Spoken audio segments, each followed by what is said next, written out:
Come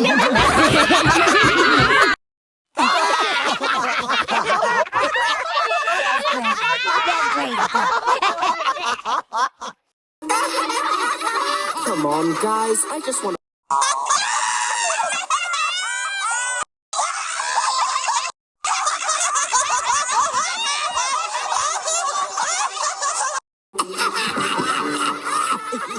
Funny, guys. That's...